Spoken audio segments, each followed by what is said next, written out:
이명박 전 대통령이 자신을 겨냥한 검찰 수사에 대해 처음으로 입을 열었습니다. 모든 책임은 자신에게 물으라고 말하면서도 정치 보복이자 표적 수사라며 강한 불만을 드러냈습니다. 검찰이 구속된 김백준 전 청와대 총무기획관을 소환해 국정원 돈을 상납받은 경위와 사용처를 추궁했습니다. MB 집사라고 불린 만큼 이명박 전 대통령 내부 사정을 잘 알고 있는 김 전 기획관에 대한 조사로 다스 관련 의혹 수사가 탄력을 받을 거란 전망입니다. 북한의 평창올림픽 참가와 관련한 차관급 실무회담에서 정부가 금강산에서 합동 문화 행사를 열고 북한의 마식령 스키장을 훈련시설로 이용하자고 제안했습니다. 북한은 평창올림픽에 응원단 230명을 파견하겠다고 밝혔습니다. 미세먼지가 기승을 부리면서 오늘도 출퇴근 시간대 서울 지역 버스와 지하철 요금이 면제됐습니다. 공짜 이용객은 늘었지만 교통량 감소 효과는 미미했습니다. 실효성 논란이 일고 있는 미세먼지 비상저감 조치 효과를 사전 분석한 환경부의 용역 보고서를 SBS가 단독 입수했습니다. 비상저감 조치론 초미세먼지 농도를 거의 줄이지 못한다는 내용이 담겨 있었습니다. 면접 시험 없이 대학원 박사과정에 합격한 걸로 확인된 아이돌 그룹 CN블루의 멤버 정용화 씨가 무리를 일으켜 죄송하다며 공식 사과했습니다. 한편 작곡가 겸 가수 조규만 씨도 같은 방식으로 대학원에 합격한 게 확인됐습니다. 전남 영광의 한 다리 공사 현장에서 철근 더미가 쓰러지면서 근로자 2명이 숨졌습니다. 우리 정부와 중국이 규제를 강화한다는 소식에 비트코인을 비롯한 가상화폐 가격이 큰 폭으로 하락했습니다. 한 달 사이 가격이 절반 가까이 떨어지면서 버티던 투자자들이 동요하고 있습니다.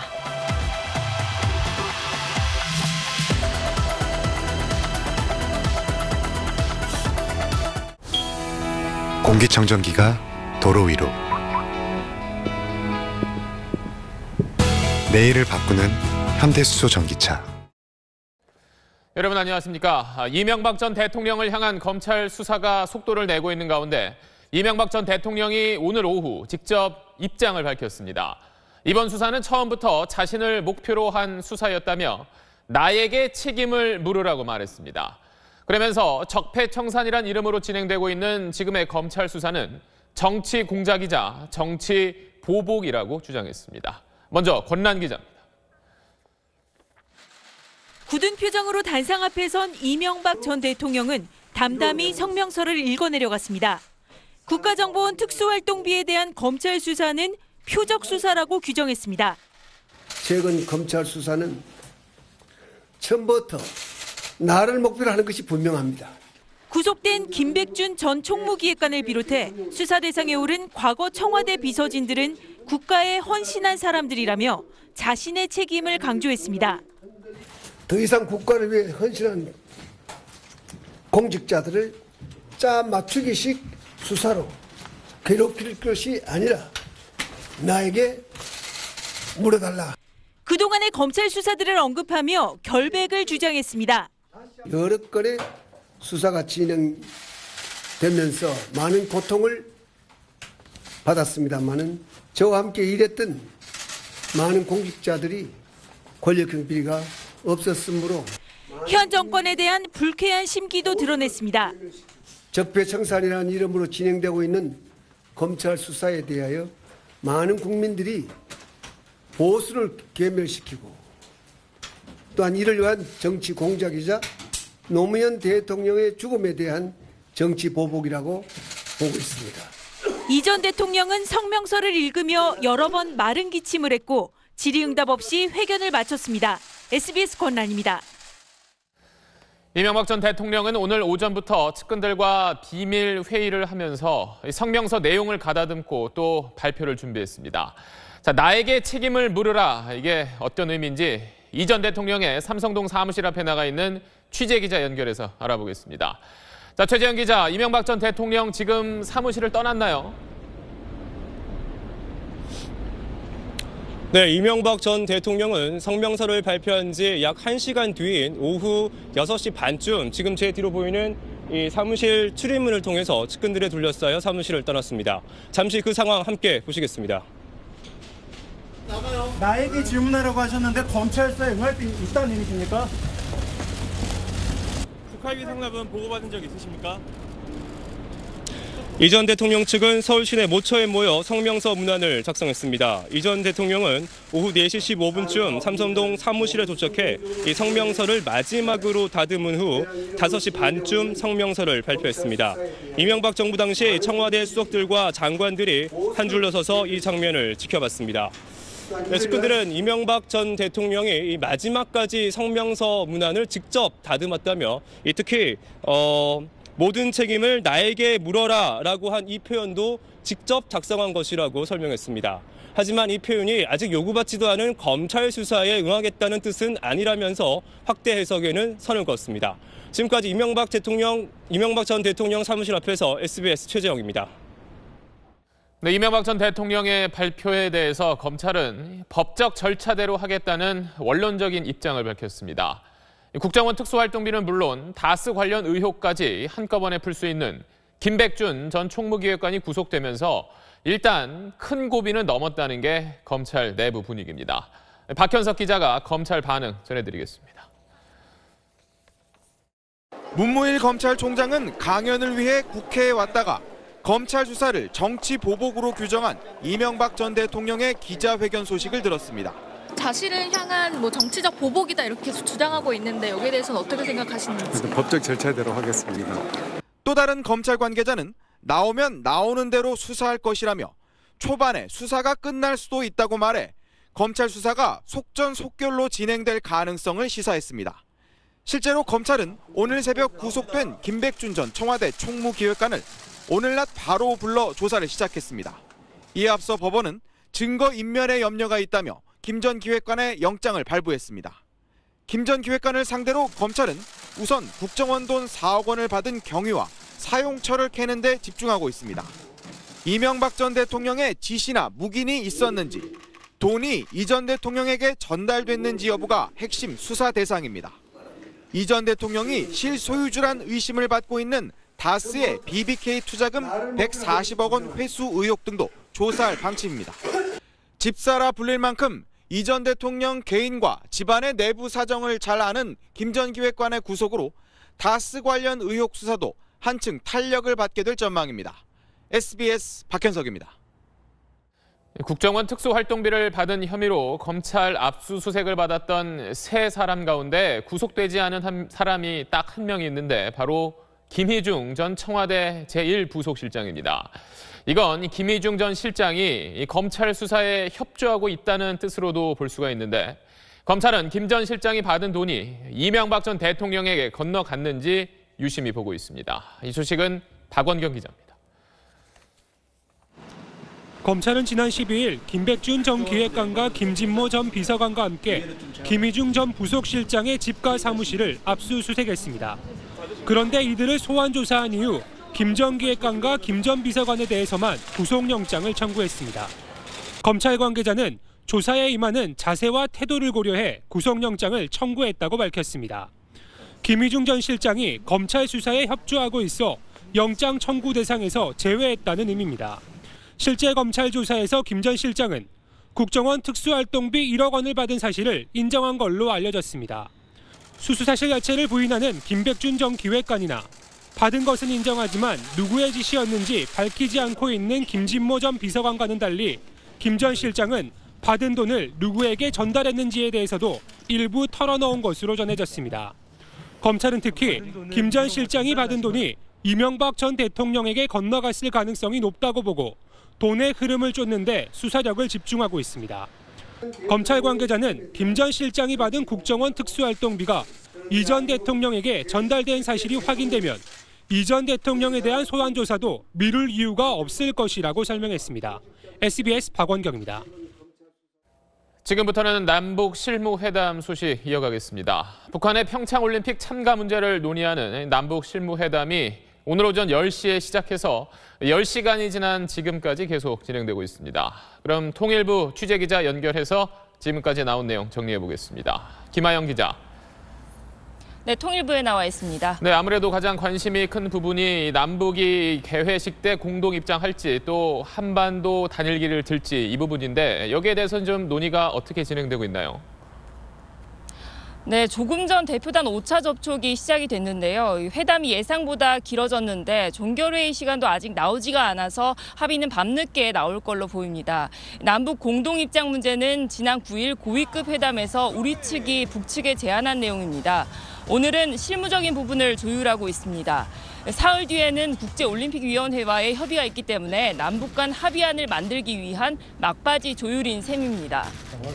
그런데 오늘 오후에 금강산 합동문화 행사, 또 마식령 스키장 이용하는 문제, 이런 내용이 좀 뒤늦게 알려졌는데 여기에 대해서도 좀 구체적인 내용이 나온 게 있나요? 네, 이게 지난 9일에 우리가 제안했는데 오늘 뒤늦게 알려진 겁니다. 두 가지 사안 모두 북한이 아니라 우리 정부가 먼저 제안했다는 점에서 눈길을 끄는데요. 금강산에서 남북이 전야제 같은 형식으로 합동 문화 행사를 열고 마식령 스키장도 활용해보자는 거죠. 성사가 되면 북한의 방남뿐 아니라 우리 측 인원의 방북도 되는 겁니다. 자, 지난 고위급 회담 때도 저희가 진행 상황을 뉴스 도중에 계속 전해드렸었는데 오늘도 지금 남북 회담이 좀 길어질 수 있을까요? 네, 남북은 오전 10시부터 지금까지 말씀하신 대로 벌써 10시간 넘게 접촉을 이어가고 있습니다. 당장 20일 IOC와의 협의를 앞두고 더 이상은 여유가 없기 때문에 오늘 이 문제들을 모두 최종 조율하려는 걸로 보이는데요. 북한은 오늘 응원당 규모가 230여 명이라고 밝히면서 응원당과 선수단 등이 경의선 육로를 이용하도록 해달라고 요청했습니다. 또 3월 패럴림픽에도 대표단을 보내겠다고 의사를 밝혔습니다. 지금까지 통일부에서 전해드렸습니다. 네, 방금 김하영 기자가 전해드린 대로 원산 마식령 스키장 훈련과 금강산 합동문화 행사는 우리가 먼저 제안한 겁니다. 여기에는 다 이유가 있습니다. 자, 금강산으로 우리가 가려면 동해선 이 남북 육로가 먼저 열려야 합니다. 자, 북한 대표단이 서해선, 즉 경의선 육로로 내려오는 것까지 오늘 회담에서 만약 확정되면 이 동서 양쪽의 육로가 일시적으로나마 모두 복원된다는 의미가 있는 겁니다. 유성재 기자가 자세히 설명하겠습니다. 금강산에서 여는 남북 합동 문화 행사는 우리 측이 지난 9일 첫 고위급 회담부터 북측에 제안했습니다. 통일부 당국자는 금강산 남북 합동 문화 행사는 평창올림픽 전야제를 의미하는 것으로 안다고 말했습니다. 북한이 이를 받아들이면 남측 행사단과 준비 인력이 평창올림픽 개막 전에 동해선 육로를 통해 군사분계선을 건너 금강산으로 들어가야 합니다. 이산가족 상봉 행사를 제외하면 지난 2008년 7월 금강산 관광 중단 이후 사실상 9년 반 만에 남북의 동쪽 길이 열리게 되는 겁니다. 또 행사를 위해 그동안 방치됐던 금강산의 호텔과 강당 등 관광 인프라를 써야 하기 때문에 장기적인 남북교류 재개까지 염두에 둔 제안이라는 분석입니다. 평창에서 가까운 금강산에서의 남북 공동 문화 행사는 결국 남북 간의 교류 협력을 보다 활성화하자는 그런 차원의 남측의 제의로 볼 수 있겠습니다. 여기에다 북측 예술단은 판문점을 통해 또 나머지 대표단은 서해 육로, 즉 경의선 육로를 통해 내려오는 것으로 결론나면 평창올림픽을 계기로 동서 양측의 남북 육로가 일시적으로나마 모두 복원되는 셈입니다. SBS 유성재입니다.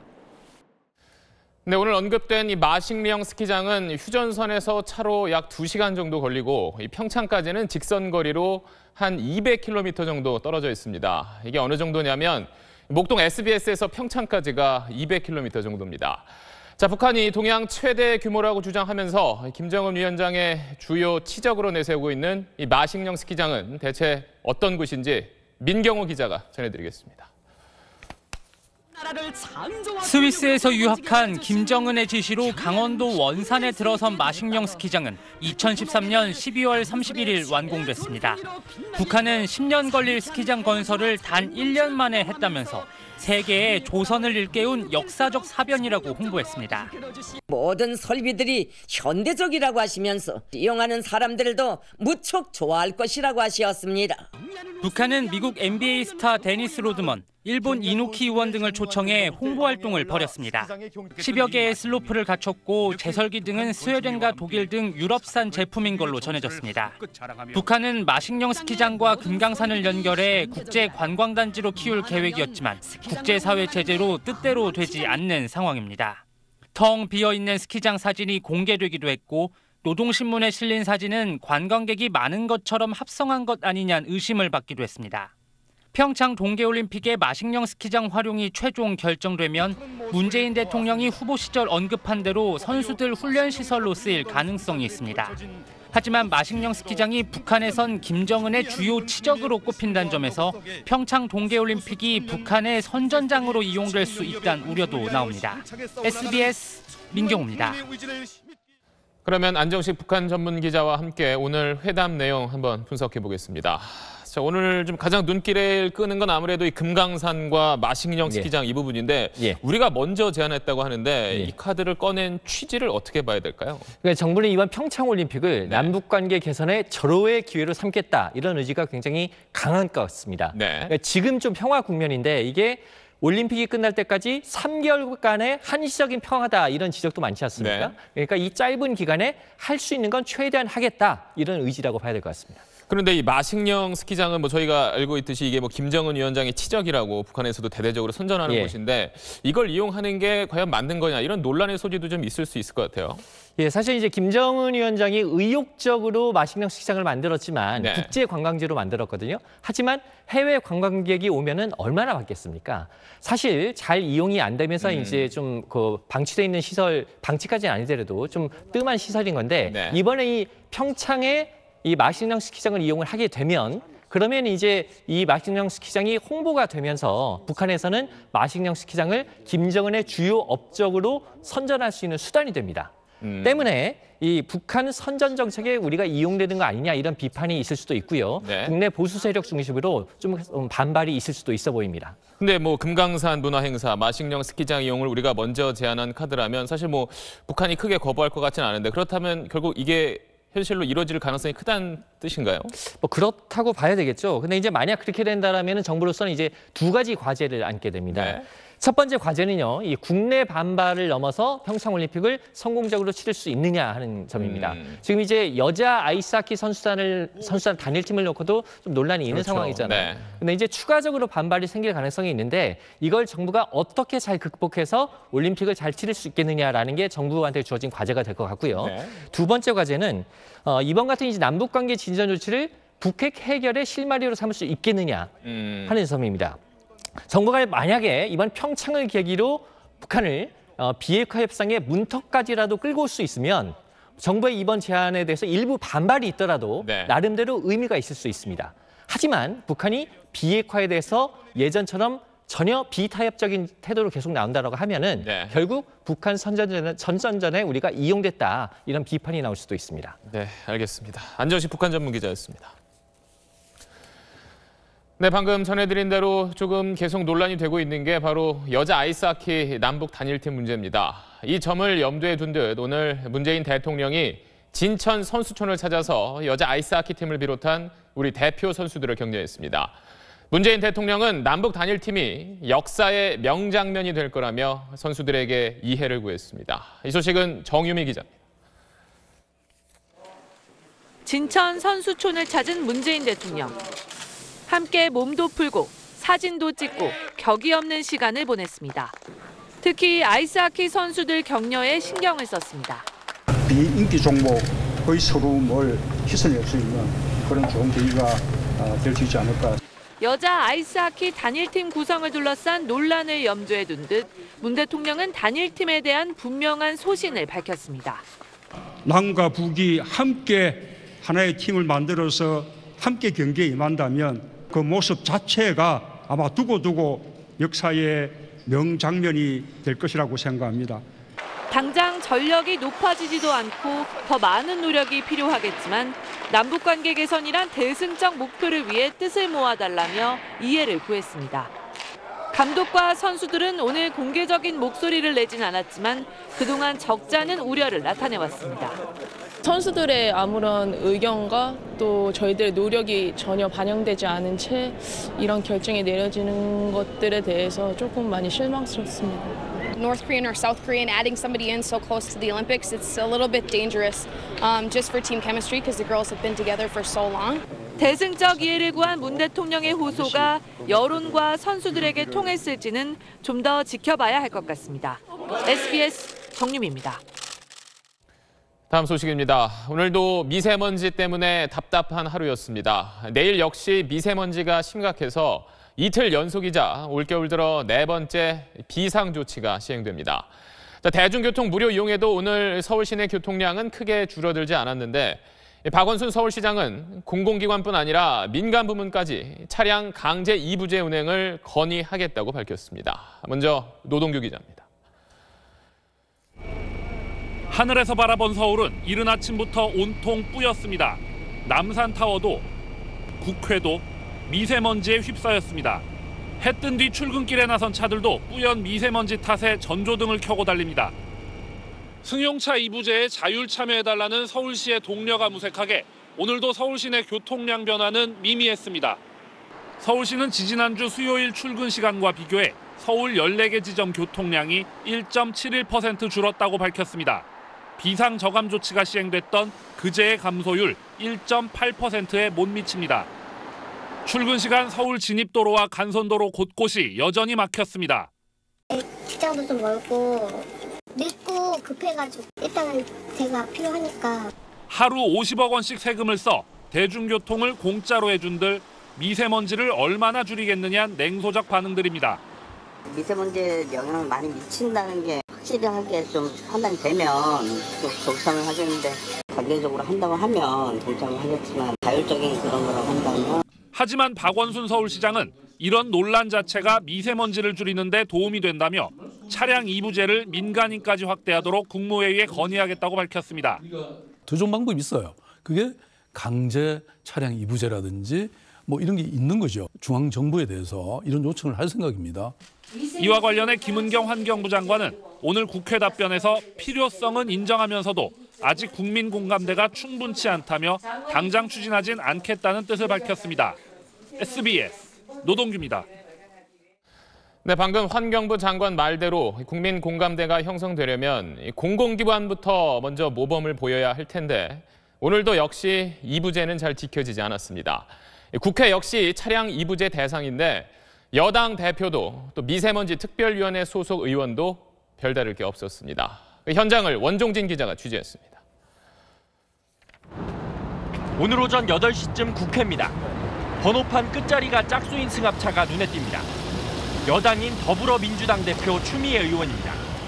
별 생각은 안 하셨어요? 2부제는?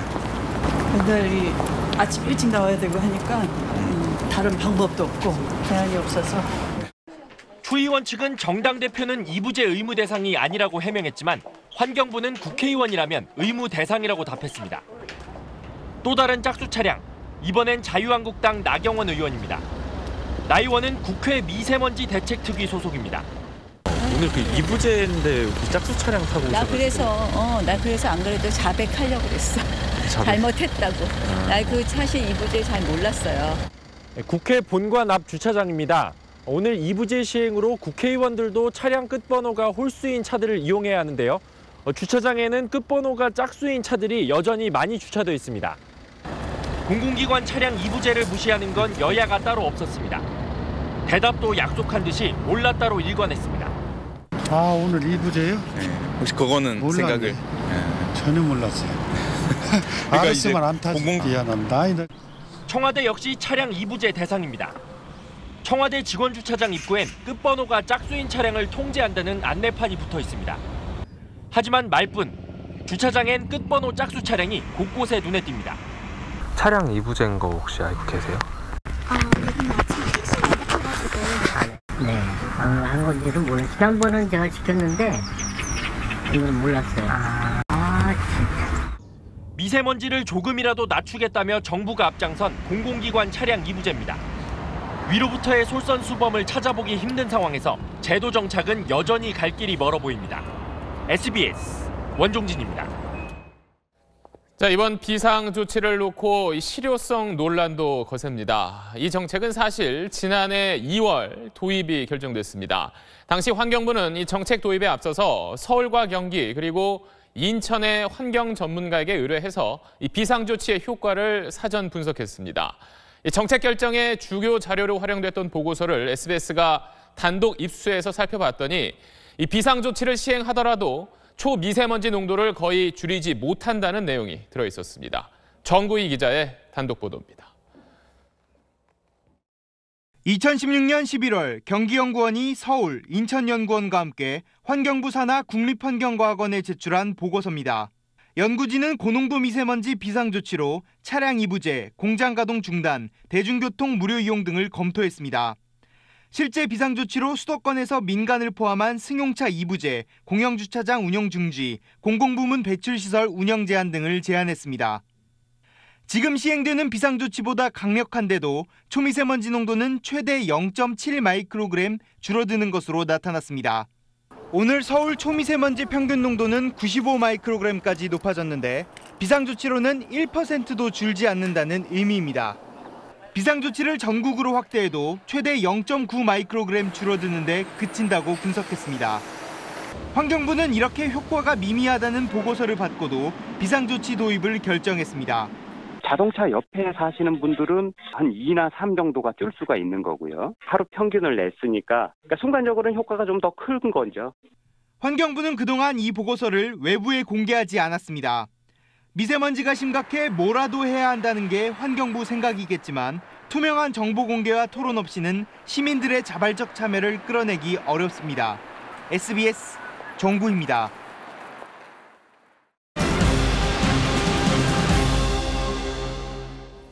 유명 아이돌 그룹 멤버가 면접 시험도 보지 않고 경희대 박사 과정에 합격했다는 어제 SBS 단독 보도와 관련해 당사자인 CN블루 멤버 정용화 씨가 공개 사과를 했습니다.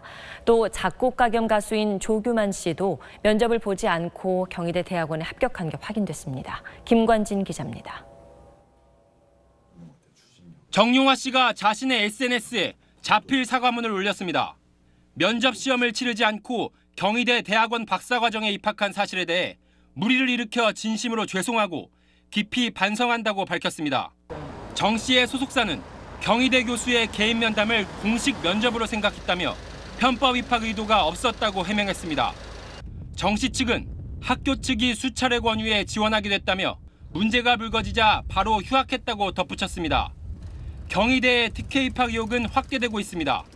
가요 다 줄 거야로 알려진 작곡가 겸 가수인 조규만 씨도 지난해 면접을 치르지 않고 경희대 석사과정에 입학한 사실이 새로 확인됐습니다. 현재 미국에 체류 중인 조 씨는 조만간 귀국하는 대로 경찰 조사를 받을 것으로 전해졌습니다. 경찰은 오는 26일 조 씨를 참고인 신분으로 소환할 방침입니다. 이번 특혜 입학 의혹은 유명인을 유치하려는 대학과 이미지 관리가 중요한 연예인의 이해관계가 맞아떨어져 생겼다는 지적이 나옵니다. 학교 입장에서는 학교의 위상을 제고하는 의미가 있을 수 있고 또 연예인 입장에서는 자신의 명예를 드높이는 행위가 되기도 하면서 경희대는 내일 총장 주재로 긴급 대책회의를 엽니다. SBS 김관진입니다. 전남 영광군의 한 다리 공사 현장에서 철근 더미가 쓰러지면서 근로자 2명이 숨졌습니다. 최근 폭설로 공사를 열흘 가까이 중단했는데 제대로 된 안전점검 없이 작업을 재개한 걸로 드러났습니다. KBC 전현우 기자입니다. 철근 수십 개가 쓰러진 채 공사장이 방치돼 있습니다. 영광군 군남면의 한 다리 공사 현장에서 철근 더미가 넘어진 건 오늘 오전 9시 반쯤. 작업자들이 기운 철근을 바로잡는 과정에서 다른 철근까지 잇따라 쓰러졌습니다. 똑바로 이제 하는 과정에서 무리하게 그거를 잡아당겨가지고 철근이 한두 개도 아닌데 그거를 어떻게 그걸 깔깔이 하나로 그걸 바로 세우게 바로 잡겠어요. 교각 기초 작업을 위해 세우던 철근들이 도미노처럼 쓰러지면서 작업 중 인부 2명을 순식간에 덮쳤습니다. 철근 더미에 깔린 사람은 66살 김모 씨와 60살 주모 씨로 1시간 만에 구조됐지만 결국 숨졌습니다. 공사 현장은 최근 내린 폭설과 한파로 일주일 넘게 방치됐습니다. 그런데도 공사를 재개하면서 별다른 안전점검을 하지 않은 것으로 드러났습니다. 또 경찰 조사 결과 숨진 작업자 2명은 안전모조차 쓰지 않았습니다. 문이 이렇게 많이 왔고 흔들었어.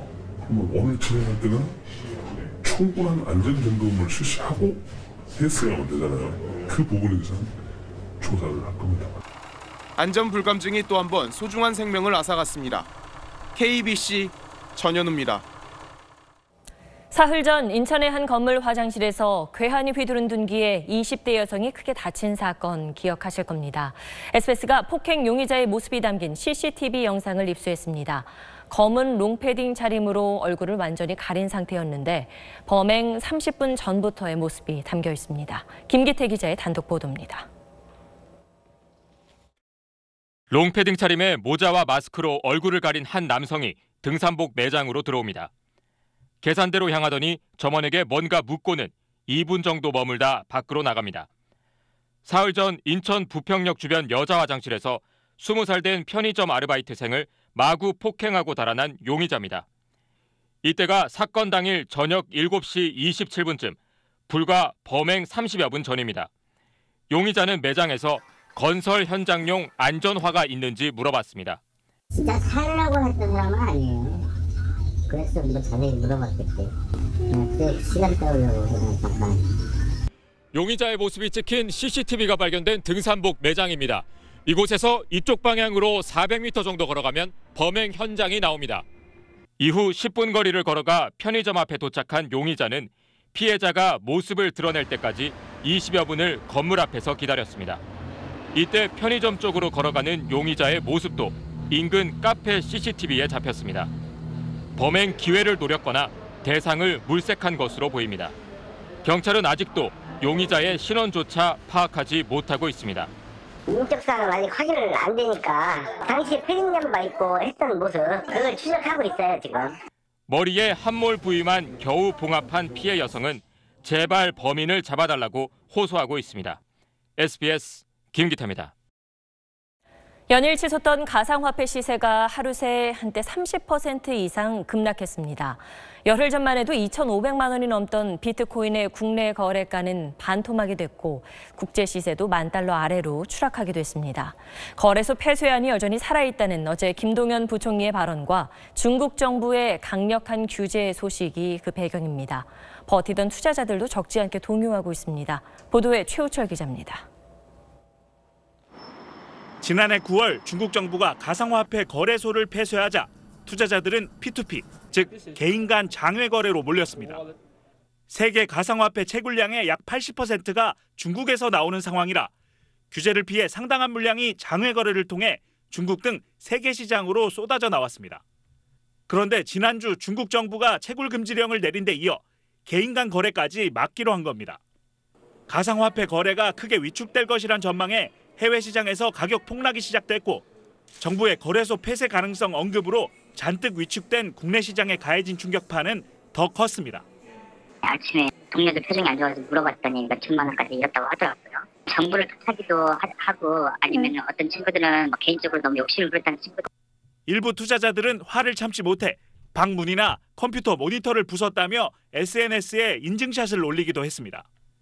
일부 거래소에서는 지난주부터 불안한 투자자들의 환금 요청이 한꺼번에 몰리면서 현금 출금이 며칠 지연돼 항의하는 상황도 벌어졌습니다.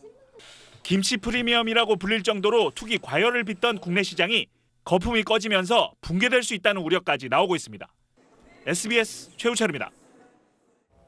부산 해운대 해수욕장엔 얼마 전까지 세계적인 설치미술 거장의 유작이 있었습니다. 그런데 해운대구청이 작품을 제대로 관리하지 않은 채 방치하다가 일방적으로 철거하고 고철로 처분해버려 논란이 일고 있습니다. KNN 정기형 기자입니다. 세계적인 설치미술 거장 데니스 오펜하임의 꽃의 내부입니다. 지난 2010년 부산 비엔날레 기간 해운대 해수욕장에 설치된 작품입니다. 하지만 지금은 이 작품을 찾을 수가 없습니다. 지난달 중순 해운대구가 철거해버렸기 때문입니다.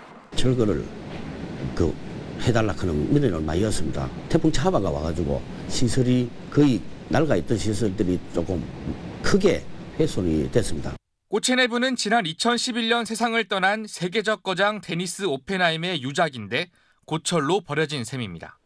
해운대구는 작품을 철거하면서 유족과도 상의하지 않았습니다. 이게 일반 제품이나 상품이 아닌 예술 작품이고 좀 문화적으로 가치 있는 거기 때문에 이제 저희는 철거를 그렇게 할 거라고는 저희는 생각을 못했고. 해운대구는 작품의 권리 권한이 구에 있어 문제가 없다는 입장입니다. 부산 미술협회에 자문을 구했고 부산 비엔날레와도 통화를 나눴다고 밝혔습니다. 해운대구는 꽃의 내부 작품이 있었던 이 자리에 전망대 형식의 새로운 조형물을 놓는 것을 계획하고 있습니다. KNN 정경입니다. 이대 목동병원 신생아 4명이 사망 전날 맞은 영양주사제 스모프리피드입니다. 한 병 500ml에서 주사액을 한 번이라도 뽑으면 남은 건 감염을 우려해 모두 폐기 처분해야 합니다. 그런데 이대 목동병원은 이 주사제를 5번이나 나누어 신생아들에게 주사했고 결국 신생아들은 감염돼 숨졌습니다. 더구나 병원 측은 주사제 한 병을 나눠 쓰고도 5병을 썼다고 허위 청구하기도 했습니다. 안상우 기자가 보도합니다. 신생아들이 감염 때문에 숨졌다는 부검 결과에 대해 의료계는 낮은 수가를 문제 삼았습니다. 대한의사협회는 스모프리피드 주사제의 경우 뽑아 쓴 양만큼만 보험급여가 보장돼 생긴 일이라고 주장했습니다. 주사제 한 병마다 6,000원의 적자가 생겨 주사제를 여러 번 나눠 쓸 수밖에 없다는 겁니다. 하지만 건강보험심사평가원은 주사제 양이 아니라 한 번만 써도 한 병 전체에 대한 급여를 100% 보장해왔다고 밝혔습니다. 이대 목동병원은 한술 더 떴습니다. 사건 전날 의료진은 500ml 한 병에서 주사기로 신생아 5명에게 사용할 주사액을 5번이나 뽑아냈는데 주사제 한 병이 아닌 5병을 사용했다고 부풀려 진료비 내역서를 작성했습니다. 이렇게 허위로 청구해 보험공단에서 원래보다 5배의 급여를 받는 수법입니다. 의사 처방대로 하다 보니까 몰랐죠. 누구도 몰랐고 그래서 이제 의도하지 않은 실수인 거죠. 경찰 수사 결과 이대 목동병원은 이미 관행적으로 주사제의 비용을 부풀려 청구해온 것으로 확인됐습니다. 또 병원만 의료시설마저도 돈벌이에 급급해서 우리 아이들이 돈에 희생이 된 거구나. 그래서 너무나 큰 분노를 하게 됐어요. 이대 목동병원의 의료원장 등 경영진 7명은 이번 사태에 책임을 지고 사의를 표명했습니다. SBS 안상우입니다. 다음 소식입니다. 미 해군 핵 잠수함이 내일 부산항에 입항하려다가 우여곡절 끝에 입항을 취소했습니다. 우리 해군이 보는 눈 많은 부산이 아닌 진해기지로 들어오라고 요청한 뒤에 입항 취소가 결정돼 여러 뒷말을 낳고 있습니다. 김태훈 국방전문기자입니다. 토마호크 순항 미사일과 MK-48 어뢰로 무장한 버지니아급 최신의 공격 핵잠수함 텍사스함입니다. 한반도 해역을 담당하는 7함대 새로 증강 배치돼 대북 무력 시위 차원에서 내일 부산항에 들어올 예정이었습니다. 한국에 입항한다는 것은 진행된다는 것을 알리면서 의도를 보여주는 거거든요. 그런데 우리 해군이 지난주 이 핵잠수함의 부산항 입항을 제고해 줄 것을 7함대에 요청한 것으로 확인됐습니다. 평창 올림픽을 앞두고 남북 대화가 열리고 있는 가운데 핵잠수함의 부산항 입항은 괜한 긴장을 불러일으킬 수 있으니 보는 눈이 많은 부산항 대신 해군 진해기지에 들르는 게 어떻겠냐고 제안한 겁니다. 그러자 미 7함대는 항해 스케줄 조정이 가능해 한국 방문은 없던 일로 하겠다며 부산항 입항을 취소했습니다. 이를 두고 군 일각에서는 사실상 동맹국 간의 입항을 거부한 일이라며 7함대가 적잖이 언짢았을 것이라는 말이 나오고 있습니다. 청와대 관계자는 그러나 한미 간 정상적인 협의를 거쳐 미군 측이 자체적으로 계획을 변경했을 뿐이라며 한미 갈등설을 일축했습니다. SBS 김태훈입니다. 대한민국으로 들어오는 관문 인천국제공항이 8년간의 공사를 마치고 내일 제2터미널의 문을 엽니다. 현장에 취재기자 연결합니다. 곽상은 기자. 네, 지금 제 뒤로 보이시죠? 인천공항 제2 여객터미널 앞에 나와 있습니다. 네, 운항이 공식 시작되기까지는 아직 8시간 정도 남았지만 현재 이곳은 불을 훤히 밝힌 채 막바지 개항 준비가 한창입니다. 지하 2층, 지상 5층, 연면적 기준 축구장 47개 규모의 터미널이 새로 탄생했는데요. 인천공항은 이제 연간 7,200만 명이 이용할 수 있는 세계 5위 규모의 공항이 됐습니다. 앞으로 여행 가실 때 뭐가 달라질지, 또 이곳엔 어떤 시설들이 있을지 이강 기자와 함께 미리 만나보시죠. 제2터미널에 도착하면 버스와 공항철도, KTX가 한 곳에 모이는 통합교통센터를 먼저 만나게 됩니다. 이곳에 도착해 50m 정도 걸어 들어가면 바로 탑승 수속장입니다. 항공사에 예약한 경우 직원 안내 없이 바로 비행기 표를 받을 수 있고 여권과 표를 갖다 대면 여행객 혼자서도 손쉽게 짐까지 붙일 수 있습니다. 보안 검색과 출국 심사도 간편해졌습니다. 국내에 처음 도입된 360도 원형 검색기는 6초 만에 신체 검색을 끝냅니다. 안주머니에 넣어두었던 이 플라스틱 볼펜도 원형 검색기에선 검색이 가능합니다. 무인 출국 심사대에 여권을 스캔한 뒤 얼굴과 지문 인식을 거치면 면세 구역도 바로 입장할 수 있습니다. 줄 서서 대기하는 시간을 제외하면 출국 과정에 소요되는 전체 시간이 1분 정도에 불과합니다. 기존 출국 과정보다 20분 정도 시간을 아낄 수 있습니다. 승객이 직접 짐을 붙일 수 있고 좌석을 선택할 수 있고 스마트 기기를 대거 투입하여 공항 이용객들이 편리하게 이용할 수 있도록 첨단 시설도 손님 맞을 준비를 마쳤습니다. 로봇이 위치 기반 정보를 이용해 여행객들의 길 안내를 해주고 커피를 만들어주기도 합니다. 내일부터 대한항공과 델타항공기 탑승객은 2터미널로, 아시아나와 저비용 항공사 항공기 이용객들은 1터미널로 가야 합니다. SBS 이강희입니다. 이명박 정부 청와대가 직원 블랙리스트까지 만들어 국가인권위원회를 장악했던 일 어제 전해드렸습니다. 인권위가 진정한 국가인권기구로 거듭나기 위해선 정치 권력으로부터의 독립이 필수적인데 권력에 예속됐던 과거를 철저히 반성하는 데에서부터 시작해야겠죠. 정성진 기자가 보도합니다. 이명박 정부 출범 이듬해인 2009년 1월 철거민 5명, 경찰관 1명이 희생된 용산 참사가 있었습니다. 그해 12월 열린 국가인권위 전원위원회에서는 위원 10명 가운데 다수인 7명이 국가 공권력의 인권 침해에 의견을 표명하자는 데 뜻을 같이 했습니다. 하지만 현병철 당시 위원장이 표결을 진행하지 않았습니다. 이상으로 종결하겠습니다. 2009년도 2024차 전원회의 하겠습니다. 왜 위원장이 마음대로 독재하려고 그래요? 독재했다고 좋습니다. 용산 참사 때 아버지를 잃은 이충현 씨 부부는 그 당시 인권위는 어디에도 없었다고 말합니다. 당시에 우리가 맞을 때는 없고 우리가 뭔가 도움을 필요할 때는 없어요. 인권위는 그 뒤 광우병 관련 PD 수첩 사건, 박원순 서울시장 국정원 문건 사건 같은 주요 사건에 침묵했습니다.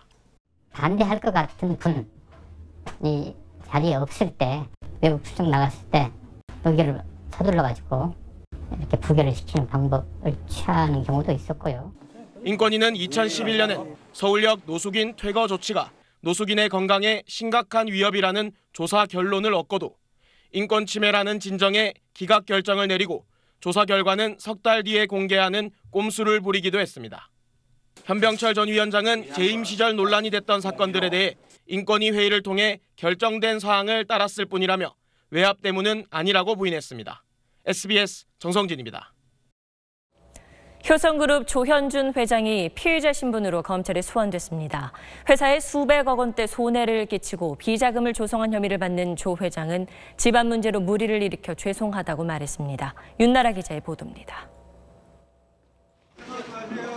횡령과 배임 등의 혐의를 받는 효성그룹 조현준 회장은 검찰에 나오면서 고개를 숙였습니다. 특히 동생인 조현문 전 부사장과의 이른바 형제의 난에서 사건이 비롯된 점에 대해 사과했습니다. 집안 문제로 여러 가지 무리를 일으켜서 죄송스럽게 생각합니다. 조 회장은 문재인 정부 들어 검찰의 피의자 신분으로 출석한 첫 재벌 총수입니다. 조 회장은 측근 명의의 유령 회사를 효성그룹 건설사업 중간에 끼워 넣은 뒤 통행세 명목으로 100억 원가량을 받아 비자금으로 조성하고 자신이 지분을 보유한 부실 계열사에 효성그룹이 수백억 원대 부당 지원을 하게 한 혐의 등을 받고 있습니다. 또 개인적으로 친한 사람들을 허위로 채용해 급여를 지급했다는 의혹도 제기된 상태입니다.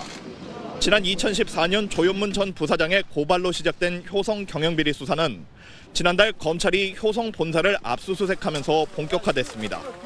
검찰은 조 회장에 대한 조사를 마치고 진술 내용을 검토한 뒤 신병 처리 방향을 결정할 계획입니다. SBS 윤나라입니다. 기록적인 혹한으로 큰 피해를 입은 미국 동북부에 기온이 오르면서 또 한 번 비상이 걸렸습니다. 꽁꽁 얼었던 호수와 강의 얼음 덩어리가 녹으며 주택가를 덮친 겁니다. 김정기 기자가 보도합니다. 마치 극지방에 온 듯 강과 호수가 얼음덩어리로 가득합니다. 한파가 만든 두꺼운 얼음덩어리가 강을 메운 것입니다. 기온이 오르면서 녹기 시작한 얼음덩어리는 강둑을 넘어 주위 마을을 덮치고 있습니다. I don't recall ever seeing it this high. 학교 운동장이 얼음물에 잠기면서 수업 중이던 학생 수백 명이 긴급 대피하기도 했습니다. 차량들은 넘친 강물에 얼어붙고 말았습니다. 미처 피하지 못한 주민들은 얼음덩어리에 갇혀 고립되기도 했습니다.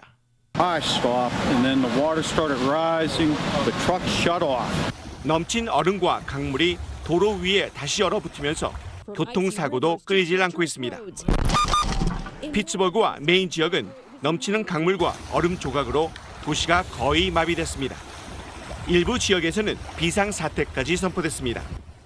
동북부에 한파를 가져온 찬 공기가 남쪽 깊숙이 내려가면서 멕시코와 마주한 텍사스에도 눈이 내리고 길이 얼어붙는 등 한파 피해가 발생하고 있습니다.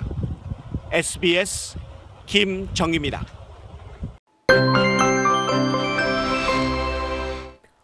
사흘째 극심한 미세먼지가 중부지방에 머물고 있습니다. 오늘 찍은 서울 한강의 모습인데요. 오늘 서울은 한때 미세먼지 농도가 130 마이크로그램 가까이 올랐고 건강에 치명적인 초미세먼지 농도 역시 평소보다 두세 배 정도 높았습니다. 이에 따라 밤이 된 지금도 서울, 경기와 강원도를 중심으로 초미세먼지 주의보가 내려져 있는데요. 밤사이 미세먼지가 다시 유입되겠습니다. 게다가 내일은 황사까지 영향을 주면서 오늘보다 대기 상태가 더 나빠지겠습니다.